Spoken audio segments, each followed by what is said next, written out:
Good morning dear students. आज हम हमारी इंग्लिश ग्रामर के चैप्टर मॉडल्स को करने जा रहे हैं और इस वीडियो में उन एग्जाम्पल्स और उन क्वेश्चंस को लिया गया है जो पहले बोर्ड एग्जाम में आ चुके हैं। तो सबसे पहले तो आप इस बात को समझें कि मॉडल्स हैं क्या। मॉडल्स हैं मूड या फिर वे ऑफ एक्सप्रेशन, किसी बात को कहने का तरीका।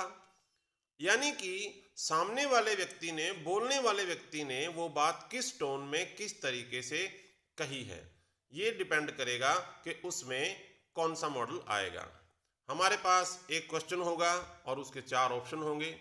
तो हो सकता है कि एक से ज़्यादा ऑप्शन उस सेंटेंस के मुताबिक सही बनते हों, लेकिन हमें क्या करना है कि उन दिए ऑप्शन में से जो सबसे नज़दीक है, जो सबसे सही होगा, उसी को उत्तर मानकर उस पर ही टिक करना है। तो चलिए हम शुरू करते हैं। She dance very well. हमारे पास 2 ऑप्शंस हैं, कैन और मे। तो इस सेंटेंस में उस लड़की की एबिलिटी की बात की गई है कि she can dance very well, वो बहुत अच्छा डांस कर सकती है। अगर हम इसे मे का करेंगे तो मे में क्या होगा, मे में एक संभावना आएगी कि वो अच्छा डांस कर भी सकती है और नहीं भी। लेकिन यहाँ बात उसकी एबिलिटी की है, तो सही उत्तर होगा can. She can dance very well.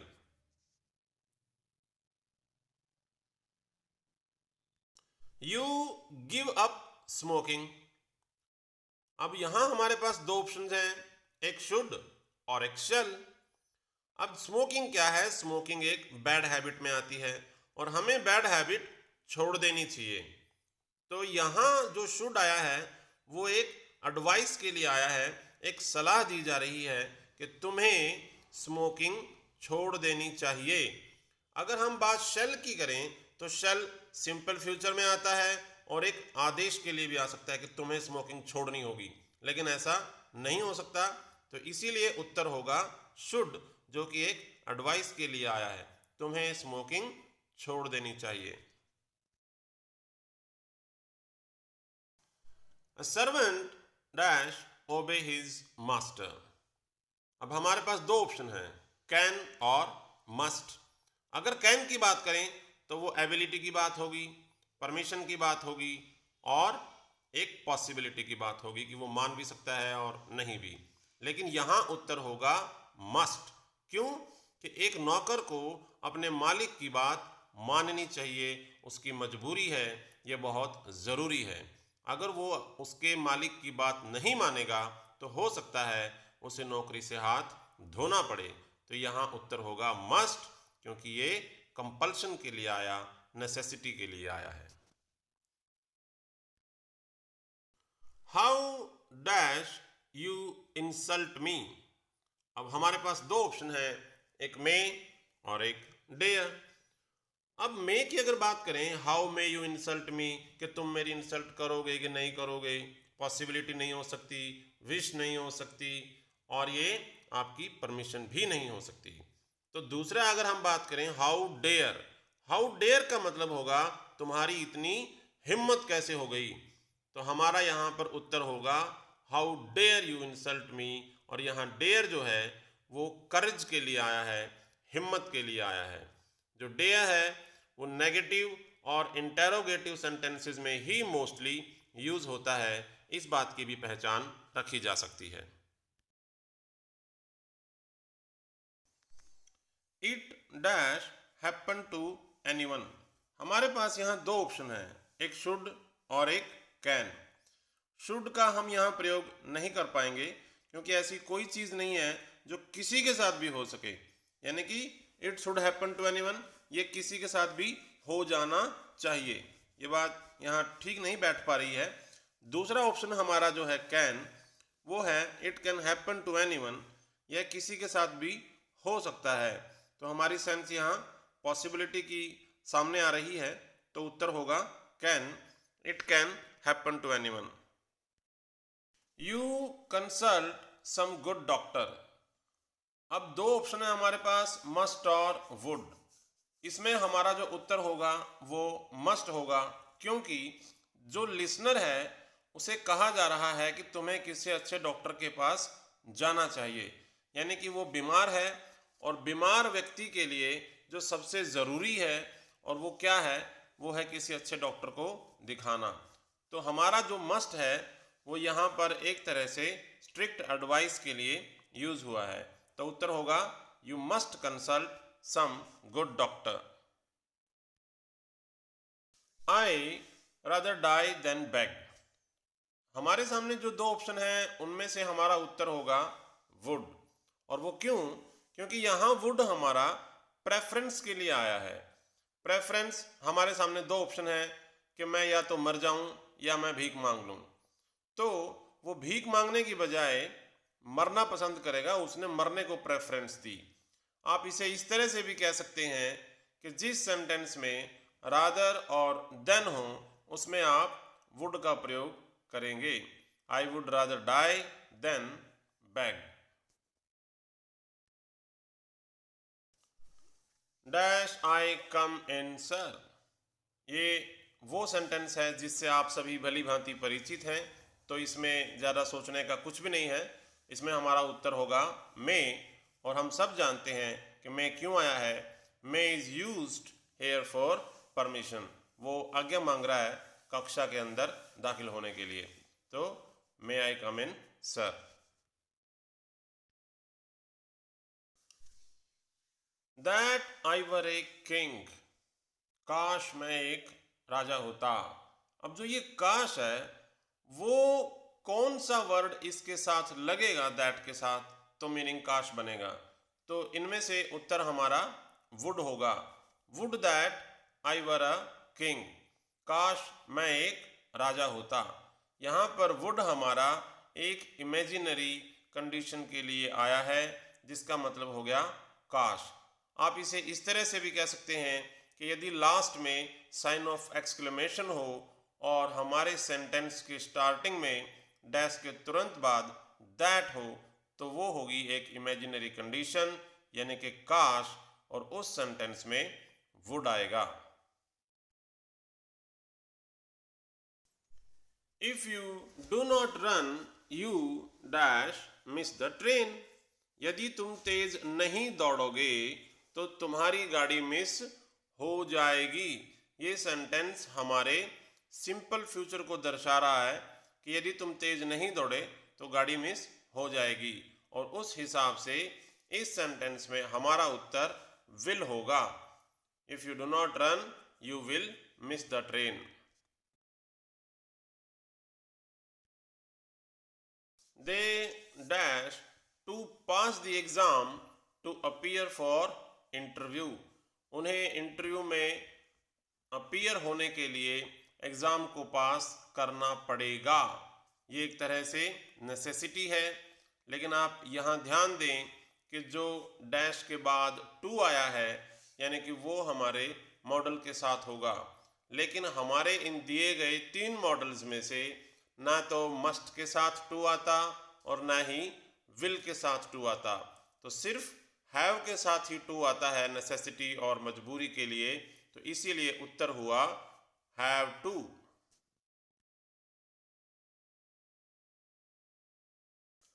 Rani said that she dash solve the sum. अब यहां दिए गए ऑप्शंस में से हमारा जो उत्तर होगा वो होगा कुड। और कुड क्यों आया? क्योंकि यहां कुड रानी की पास्ट एबिलिटी के लिए दर्शाया गया। रानी ने कहा कि वो सवाल को हल कर सकती थी, उसमें इतनी एबिलिटी थी। मगर ये एबिलिटी पास्ट की ही क्यों हुई? क्योंकि यहाँ रानी अब की बात नहीं कर रही है, रानी पास्ट की बात कर रही है। सेड वर्ब जो आई है वो पास्ट को ही दर्शाती है। Said second form. Rani said that she could solve the sum. Talk slowly lest you dash awaken the child. देखिए यहाँ पर जो इस सेंटेंस में लेस्ट है वो आता है पर्पस के लिए, कि आहिस्ता से बोलिए, कहीं ऐसा ना हो कि तुम बच्चे को जगा दो। यानी कि आहिस्ता से बोलने का क्या पर्पस है, क्या मकसद है कि बच्चे को जगाना नहीं है। तो जिस सेंटेंस में लेस्ट आता है उसमें शुड का प्रयोग होता है। तो उत्तर होगा यहाँ पे talk slowly lest you should awaken the child. Dash you succeed in the exam. देखिए स्टार्टिंग में डैश है और लास्ट में साइन ऑफ एक्सक्लेमेशन है, तो यहाँ क्लियर हमें पता चल रहा है यहाँ विश की बात हो रही है। मेरी इच्छा है कि तुम एग्जाम में सफल हो जाओ। तो विश के लिए हम मे का यूज करते हैं, तो उत्तर हुआ may you succeed in the exam.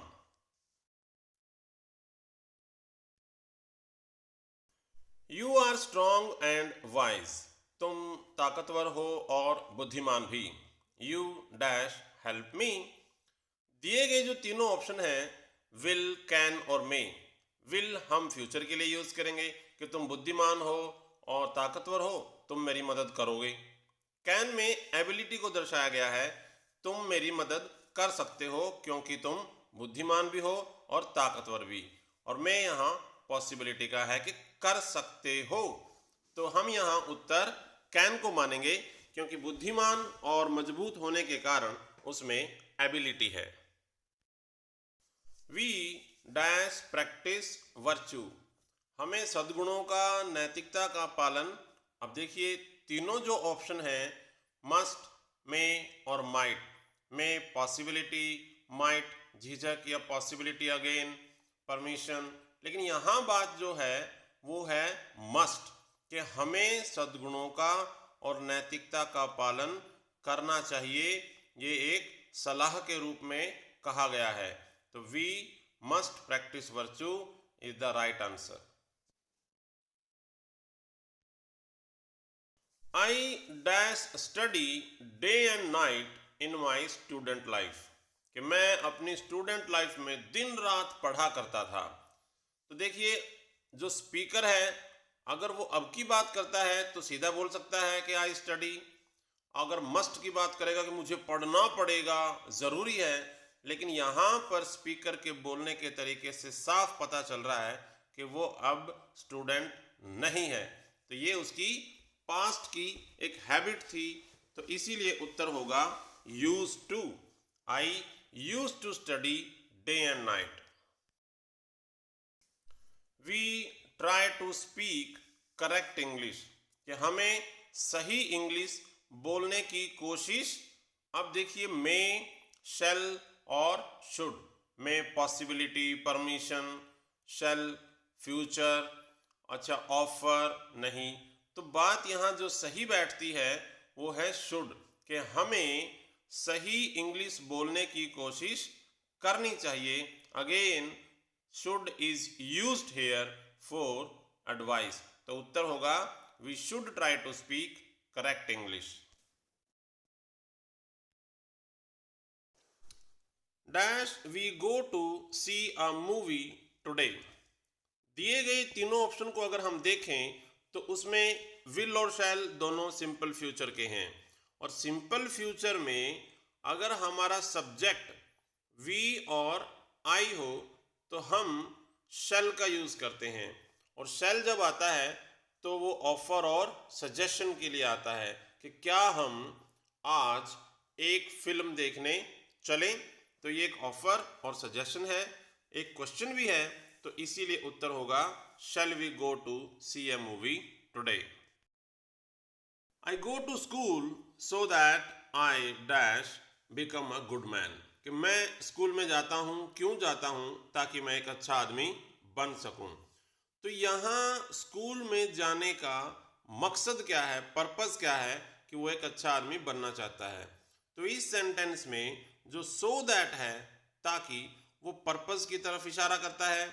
और जब सो दैट हो और वो प्रेजेंट सेंटेंस की बात हो रही हो, आई गो टू स्कूल के मैं जाता हूं, तो उस समय हम सो दैट वाले वाक्य में मे का प्रयोग करेंगे।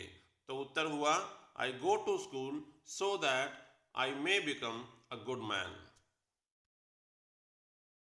Before marriage he dash drink a lot, कि शादी से पहले वो काफ़ी शराब पिया करता था या पी सकता था। अब कुड है, वो तो एबिलिटी के लिए आएगा कि वो पी सकता था, मगर ये तो सभी पी सकते हैं, कोई भी पी सकता है। मगर यहाँ पर हमारा उत्तर होगा यूज्ड टू, जो कि उसकी पास्ट हैबिट को दर्शा रहा है कि शादी से पहले वो बहुत शराब पिया करता था और वो अब नहीं पीता है। तो उत्तर हुआ used to. She advised that I dash curtail expenditure. उसने मुझे सलाह दी कि मुझे खर्चा कम करना चाहिए, खर्चे में कटौती करनी चाहिए। अब जो दिए गए ऑप्शन हैं उनमें से हम साफ देख पा रहे हैं कि जब एडवाइस की बात हो तो हम शुड का प्रयोग करेंगे। Dash you work hard you will पास। देखिए इस सेंटेंस की सेंस कौन सी निकल रही है कि यदि तुम मेहनत करोगे तुम पास हो जाओगे। अगर देखा जाए तो इफ यहाँ आना चाहिए, if you work hard you will पास। हमारे जो दिए गए ऑप्शन हैं उनमें से जो शुड है वो भी इसी पॉसिबिलिटी, इसी प्रोबेबिलिटी को दर्शाता है। अगर वो सेंटेंस के शुरू में आए तो वो इफ का काम करता है। तो यहाँ उत्तर होगा should. Should you work hard you will pass. I am sure that the principal dash must be in the class. मुझे पूरा यकीन है, मैं पूरा आश्वस्त हूं कि प्रिंसिपल क्लास में होगा या है। अब बात यहाँ देखिए कि जो एक सर्टेनिटी है, एक निश्चितता है, उसके लिए हम हमेशा मस्ट का प्रयोग करेंगे। माइट जो है वो रिमोट पॉसिबिलिटी को दर्शाता है और मस्ट है वो स्ट्रॉन्ग पॉसिबिलिटी को दर्शाता है। तो उत्तर हुआ must. I am sure the principal must be in the class. My friend did not help me though he dash have helped. देखिए सेंटेंस में डिड नॉट आया है तो ये बात क्लियर होगी कि सेंटेंस पास्ट का है, कि मेरे दोस्त ने मेरी मदद नहीं की, यद्यपि वो कर सकता था।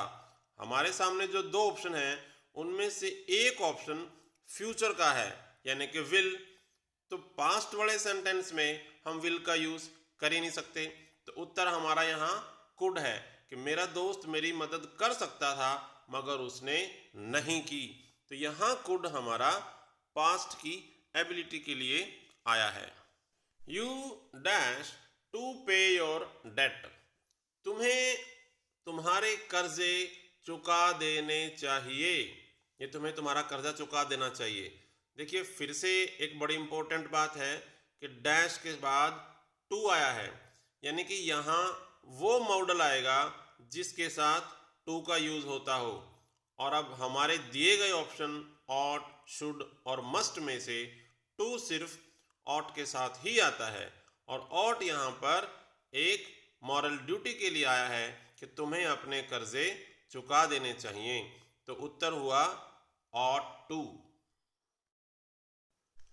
आई dash build a hospital if I won a lottery. कि मैं एक हॉस्पिटल बनवा देता यदि मेरी एक लॉटरी निकल जाती। तो देखिए ये सेंटेंस जो है वो कंडीशनल सेंटेंस है और इस सेंटेंस में एक इमेजिनरी कंडीशन है। तो आप इसे इस तरह से भी कह सकते हैं कि ये सेंटेंस एक इफ क्लॉज वाला सेंटेंस है, जिसमें इफ के साथ सेकंड फॉर्म आती है तो उस सेंटेंस में वुड के साथ फर्स्ट फॉर्म का प्रयोग होता है। तो इसमें उत्तर हुआ would. Dash I assist you. क्या मैं आपकी मदद करूं, क्या मैं आपका साथ दूं।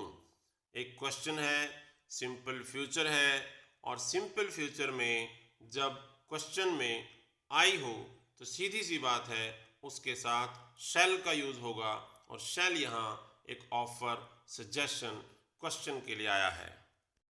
You dash not worry any more. आपको चिंता करने की कोई हिम्मत नहीं होनी चाहिए या फिर ज़रूरत नहीं होनी चाहिए। डेयर आता है हिम्मत के लिए और नीड आता है ज़रूरत के लिए। तो सेंटेंस को पढ़कर ही पता चल रहा है कि यहाँ पर नीड का यूज होगा और वो भी ज़रूरत के लिए, कि आपको अब और चिंता करने की कोई ज़रूरत नहीं है। Dash you like to come with me. यहाँ दो ऑप्शन है, वुड और शुड। हमारा यहाँ उत्तर वुड रहेगा। और वो क्यों रहेगा? क्योंकि वो एक तरह से इनवाइट कर रहा है सामने वाले व्यक्ति को अपने साथ चलने के लिए कि would you like to come with me. तो आप इसको इस तरह से भी याद रख सकते हैं कि डैश के बाद यदि तीन अक्षर ये यू लाइक टू ये हो तो ये इनविटेशन के लिए आएंगे और इसमें हमारा उत्तर वुड ही होगा।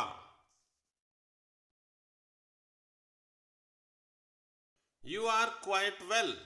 तुम बिल्कुल ठीक हो। You dash go to the doctor. देखिए दो ऑप्शन है हमारे पास, नीड नॉट और कैन नॉट। नीड जरूरत के लिए, कैन एबिलिटी के लिए, कि तुम बिल्कुल ठीक हो, तुम्हें डॉक्टर के पास जाने की जरूरत नहीं है। तो जरूरत के लिए हम यहाँ नीड का यूज करेंगे। और कैन की अगर बात करें कि तुम डॉक्टर के पास नहीं जा सकते, देखिए ठीक है, जा क्यों नहीं सकता, जा सकता है, लेकिन यहाँ बात नीड की है कि जब ठीक हो तो डॉक्टर के पास जाने की जरूरत नहीं है। We dash help the needy, कि हमें जरूरतमंदों की मदद करनी चाहिए। अब करनी चाहिए के हिसाब से इस सेंटेंस में दिए गए तीनों ऑप्शन शुड, वुड और कुड में से हमारा उत्तर शुड होगा। यहाँ इस सेंटेंस में शुड जो है वो मॉरल ड्यूटी के लिए आया है और एक एडवाइस के लिए भी, कि हमें ज़रूरतमंदों की मदद करनी चाहिए। Work hard लेस्ट you dash fail, कि मेहनत करो कहीं ऐसा ना हो कि तुम फेल हो जाओ। Again it is a matter of purpose. यहाँ पर एक बार फिर से ये जो वर्ड लेस्ट आया है वो पर्पस के लिए आया है, कि मेहनत करने का उद्देश्य क्या है, पर्पस क्या है, कि फेल नहीं होना है। तो लेस्ट वाले वाक्य में जैसा कि हम पहले भी कह चुके हैं, हमेशा शुड का ही प्रयोग होता है। तो इसका उत्तर हुआ work hard लेस्ट you should fail. Student dash respect his teachers, कि एक विद्यार्थी को अपने टीचर्स की रिस्पेक्ट करनी चाहिए। तो दिए गए दोनों ऑप्शंस मस्ट और वुड में से हमारा उत्तर मस्ट होगा, क्योंकि ये एक स्टूडेंट की ड्यूटी बनती है कि वो अपने टीचर्स की रिस्पेक्ट करे। आई हैव नो पेट्स, मेरे पास कोई पालतू जानवर नहीं है। दे डैश बी ट्रबलसम, वे मुसीबत पैदा कर सकते हैं। दिए गए जो तीनों ऑप्शन हैं उनमें से कैन, विल और मस्ट में से हमारा उत्तर कैन है। क्यों? क्योंकि जो बोलने वाला है उसका ये मानना है कि जो पेट्स हैं वो मुसीबत पैदा कर सकते हैं, यानी कि यहाँ ये पॉसिबिलिटी को दर्शा रहा है। तो ये उत्तर होगा कैन। अगर हम मस्ट की बात करें तो वो ज़रूरी हो जाता है कि उन्हें ट्रबलसम होना ही होगा। I still remember my childhood, मुझे अभी भी मेरा बचपन याद है। I dash play hockey then, कि मैं उस वक्त हॉकी खेला करता था। दिए गए ऑप्शंस में से हमारा उत्तर है यूज्ड टू। और वो यूज्ड टू क्यों आया? क्योंकि यहाँ इस सेंटेंस में पास्ट की एक हैबिट की बात हो रही है कि मैं अपने बचपन में हॉकी खेला करता था। वो काम अब नहीं होता है। पास्ट हैबिट के लिए हम यूज्ड टू का ही प्रयोग करेंगे। Dash our king live long, देखिए स्टार्टिंग में ही एक ब्लैंक है और लास्ट में साइन ऑफ एक्सक्लेमेशन है, तो ये बात बिल्कुल साफ हो जाती है। ये सेंटेंस एक विश को, एक इच्छा को दर्शा रहा है, जो दिए गए दोनों ऑप्शंस में से हमारे उत्तर मे की तरफ इशारा करती है। May our king live long. He went there, वो वहां गया, क्यों गया? So that he dash borrow money, ताकि वो पैसे उधार मांग सके, ले सके। वहां जाने का उसका एक मकसद है, एक पर्पस है। वो पर्पस हमें सो दैट ने बताया। तो जिस सेंटेंस में सो दैट हो लेकिन साथ के साथ वर्ब की सेकंड फॉर्म भी हो, ही वेंट देयर, यानी कि यहां बात पास्ट की हो रही है, तो so that plus second form, तो इस सेंटेंस में उत्तर होगा might. If I were rich, कि यदि मैं अमीर होता, I dash by a car, मैं एक कार खरीद लेता। तो ये सेंटेंस हमारा कंडीशनल सेंटेंस है और इफ वाला वाक्य है। इफ के साथ यदि सेंटेंस में वर्ब की सेकंड फॉर्म है तो उस सेंटेंस में आगे वुड और फर्स्ट का यूज होता है। ये एक कंडीशनल सेंटेंस है कि मैं कार खरीद लेता, मगर कब? यदि मैं अमीर होता। एक इमेजिनरी कंडीशन है कि यदि मैं अमीर होता तो कार खरीद लेता, तो इसमें हमारा उत्तर होगा वुड।